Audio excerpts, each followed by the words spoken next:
पूरी दुनिया में 10 लाख अफराद हर साल खुदकुशी करते हैं। पाकिस्तान में ये तादाद बदकिस्मती से 15,000 अफराद के लगभग है, जबकि पाकिस्तान में वो अफराद जो खुदकुशी की कोशिश करते हैं उनकी तादाद 50,000 है। गिलगित बल्तिस्तान में हुंजा और गिजर दो ऐसे अजला हैं जो अपनी शरह तालीम के हवाले से शोहरत रखते हैं, लेकिन बदकिस्मती से एक शोहरत और भी है, और वो है खुदकुशी का बढ़ता हुआ रुझान। आइए सबसे पहले एक ओवरव्यू लेते हैं ऐसे अफराद का जिन्होंने खुदकुशी करने की कोशिश की लेकिन बच गए, या फिर ऐसे अफराद जिन्होंने लोगों को खुदकुशी करने से बचाया। जब मैंने छलांग मारा तो दरिया में मुझे पता चला कि मैं जो है दरिया में हूँ। तकरीबन कोई 2 किलोमीटर तक दरिया में मुझे लेके गया। घर में पता नहीं चला, उन्होंने कहा शायद वाशरूम में है, कहीं और भाइयों के घर में गए। बीच बीच में मेरे ज़हन में ख्याल आता रहा।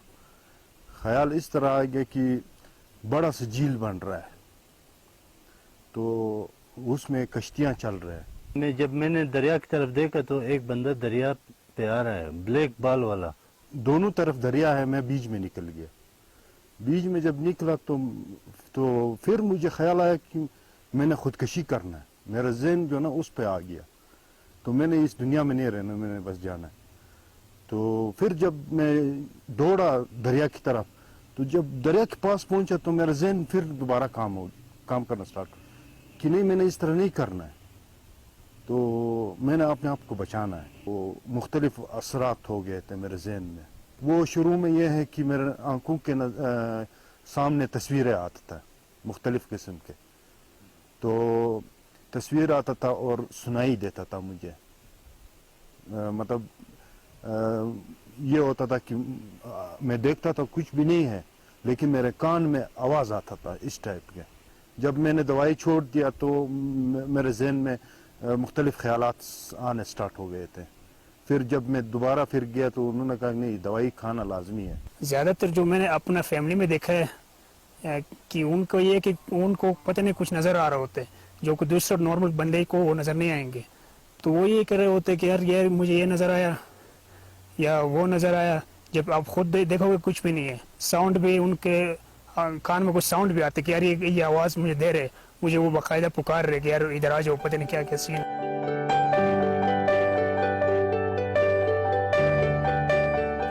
सवाल पैदा होता है कि हुंजा जहां पे गुर्बत की शरह बनिस्बतन बाकी मुल्क के कम, जबकि शरह तालीम कहीं ज्यादा है, तो फिर ऐसे कौन से अवामिल हैं जो यहाँ पे नौजवानों को खुदकुशी की जानिब धकेल रहे हैं? क्या आज की हुंजा और माजी के हुंजा में कोई फर्क है? मुझे ऐसा लगता है कि क़ुव्वत बर्दाश्त की कमी, जो एक ज़माने में हमारे यहाँ कामयाबी के बावजूद कि हर चीज़ कामयाब थी, लेकिन उसके बावजूद ये बात बचपन से हमें पढ़ाई जाती थी कि बेटा हालात में हमेशा आपके फेवर में नहीं रहेंगे। जो हमारे एल्डर्स थे, आप देख रहे हैं कि उनमें रिस्पेक्ट था, ठीक है, वो एक दूसरे को रिस्पेक्ट करते थे और वो सारा एक दूसरे के साथ मिलकर काम करना, एक दूसरे के दुख दर्द में शामिल होना, वो आजकल तो खत्म हो गया। और खत्म होना मतलब वो हो जाएगा, अब अगेन वो चेंज की बात है, उसको हम रोक नहीं सकते। हुंजा का एक आईना है कि हुंजा एक अच्छी जगह है, वहाँ पे पढ़े लिखे लोग हैं, मसला ही नहीं है। इस सवाल ने हमें और भी मसले में फंसा दिया है, क्योंकि मीडिया ने जहाँ तक जो है इसको पैराडाइज और इसको जो है इस तरह बड़ा चढ़ा के जो पेश किया है, और लोग उसको और अपने अंदर देख के वो कहते यार ये क्या हो रहा है। पैराडाइज और ये जो ना सारी चीज़ें जो तारीफ़ें या जो भी वो होता है वो मीडिया के अंदर होता है, लेकिन अंदर के जो हालात है इकोनॉमिकली या सोशली या इस तरह जो है ना एजुकेशनली, ये बिल्कुल कंट्रास्ट करता है, यानी समझो कि ऑपोजिट है। हम कोशिश करते कि हमारे ऊपर कोई एलिगेशन ना आए, तो इसी चीज़ की वजह से आज तक हम इस सुसाइड रेट को कम नहीं कर सके। गिजर में ये तादाद ख़वातीन में ज़्यादा है, जबकि हुंजा में ये तादाद मर्दों में और बिलखुसूस जो मिडल एज के मर्द हैं उनमें ज़्यादा है। ये हैरान कुन रुझान क्यों है? गिजर के अंदर जो है यंग लोग कर रहे हैं और इसमें फ्लुएंसी लड़कियों की ज़्यादा थी कि लड़कियां ज़्यादा सुसाइड कर रही थी।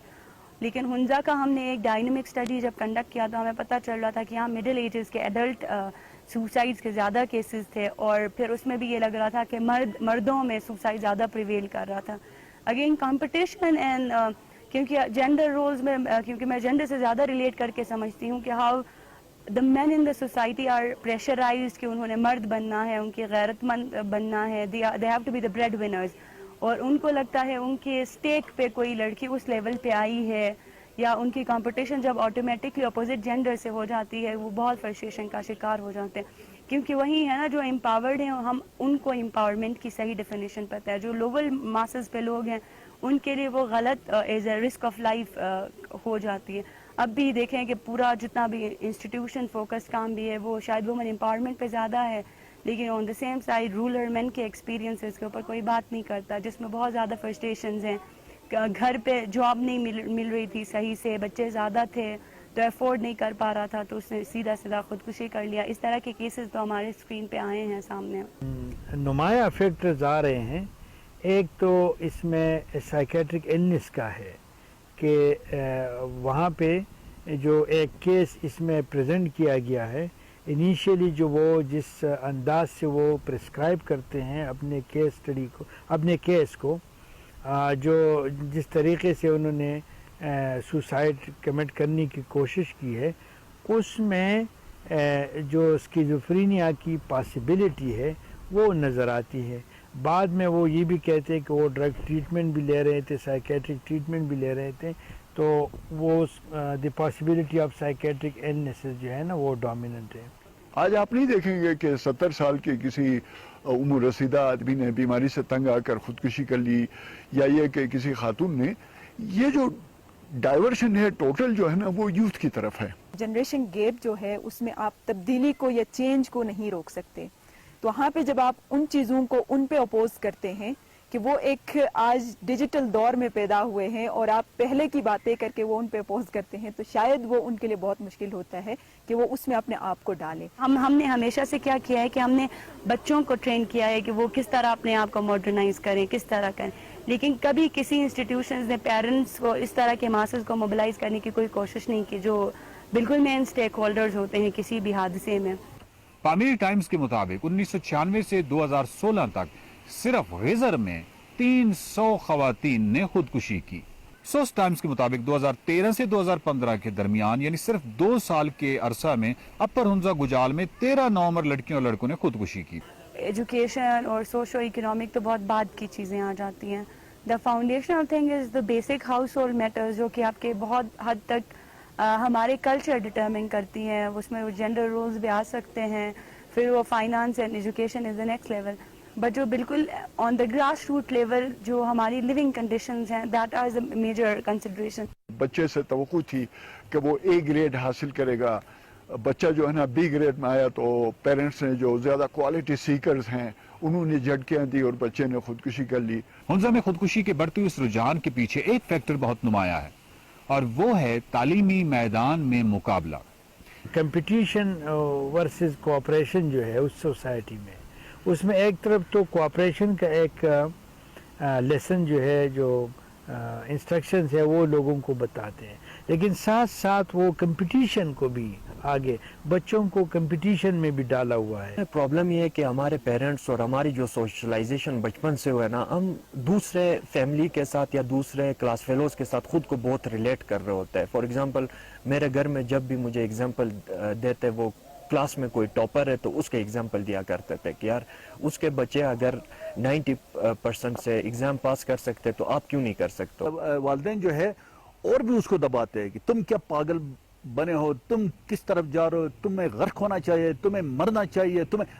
اب آپ اندازہ کریں کہ اس حالت میں وہ کہاں جائے گی یا کہاں جائے گا. جب سیکنڈ ایئر کر رہے ہو تو اچھے نمبروں سے کرو, نہیں کر پاؤ گے, سیٹ نہیں ملے گا, تو ہماری جنرلی فیملیز اتنی کمپیٹنٹ نہیں ہوتی ہیں کہ ہماری یونیورسٹی ایجوکیشن پرائیویٹ پیسوں سے افورڈ کرے. تو وہ بالکل ایک گلانس آتا ہے 9, 10 فرسٹ یا سیکنڈ ایئر میں, جہاں پہ زیادہ پریشر پیرنٹس کی طرف سے, انسٹیٹیوشنز میں بھی جہاں ہم پڑھ رہے ہیں وہاں تو ہمیں ریڈیکیول کیا جاتا ہے اگر ہم تھوڑا بھی پرفارم صحیح نہ کریں. کچھ یہاں پہ آپ کہتے ہیں کہ سوسائڈل کیسز ہے, بٹ خواتین کے پوائنٹ آف ویو سے میں بولوں گی کہ دیر آر سم, آپ کہہ سکتے ہیں کہ وہ سوسائڈل کیسز نہیں ہوتے ہیں, آنر کلنگز بھی ہوتے ہیں, ٹھیک ہے. اور ہم کیا کرتے ہیں بعد میں یہی پریٹینڈ کرتے ہیں کہ اس نے سوسائڈ کی, اور اسپیشلی خواتین کے معاملے میں جب لڑکا سوسائڈ کرتا ہے تو اٹس اوکے, سوسائڈ ہے, लेकिन लड़की जब करती है तो ठीक है सुसाइड भी करेगी वो, लेकिन वहाँ पे ऑनर किलिंग्स भी होती हैं। बहुत सारे केसेस ऐसे है कि वो सुसाइड नहीं कह सकते। फॉर एग्जांपल वो ना तो चेक हुए कि ये सुसाइड है या मर्डर है या कोई दूसरा तीसरा इशू है, कोई आके कत्ल करता है। तो इसमें ये है कि हमने कोशिश ये की है कि गवर्नमेंट अपना रिट कायम करे, जो भी सुसाइड हो वो प्रॉपर एक पोस्टमार्टम के तहत प्रूव हो कि ये सुसाइड है। जैसे कि मैं कह रही थी कि जो फीमेल की अमंग ज़्यादा है, तो कुछ तो डोमेस्टिक वायलेंस का साइकिल को ब्रेक करने के लिए सुसाइड अटैम्प्ट कर रही हैं। इनमें हम लोगों ने प्रेग्नेंट खातून के सुसाइड के केस में देखा, और फिर कुछ लड़कियां भी थी जो घर के घरेलू प्रेशर्स को फेस नहीं कर पा रही हैं तो वो कर रहे हैं। और अब तो इतने ज़्यादा इसकी इन्फ्लुएंसी बढ़ गई है कि हमने अपनी फैमिलीज़ में नहीं तो अपनी एक्सटेंडेड फैमिलीज़ में नहीं तो अपने मोहल्ले में ये हादसा देखा है। तो और हमेशा से उसको रिलेट किया जाता है जो इंटीमेट वजह जो है उसकी वो क्या थी, उस फलाना के साथ झगड़ा फलाना के साथ, लेकिन कभी भी मुझे लगता है कभी भी वो एक इवेंट उसका रीज़न नहीं हो सकता। पीछे बैकग्राउंड में बहुत सारी चीज़ें चल रही होती हैं। गिलगित बल्तिस्तान में ज़हनी अमराज का सिलसिला गिलगित से बल्तिस्तान तक फैला हुआ है, जबकि दूसरी तरफ आपको हुकूमती सतह पर कहीं कोई इकदामात नजर नहीं आते। जरूरत इस अमर की है कि बेसिक हेल्थ यूनिट पर माहिर नफ्सियात की मौजूदगी को यकीनी बनाया जाए, अद्वियात दस्तियाबी को यकीनी बनाया जाए, और कहीं कोई ऐसा इदारा जरूर बनाया जाए जहां पे खुदकुशी की जानिब बढ़ता हुआ नौजवान लड़का या लड़की, उसके लिए कोई एस्केप हो, वो कोई फोन नंबर हो, कोई ऐसा इदारा हो जिससे वो रहनुमाई तलब कर सके। और यूरोप में और अमेरिका में हमने देखा, और मुख्तलिफ तरक्की याफ्ता ममालिक में हमने देखा कि वो जो फ़ोन नंबर्स होते हैं जहाँ पे खुदकुशी करने वाले वहाँ टेलीफोन कर लेते हैं, तो वो बहुत सारे अफराद जो हैं वो खुदकुशी से बच जाते हैं।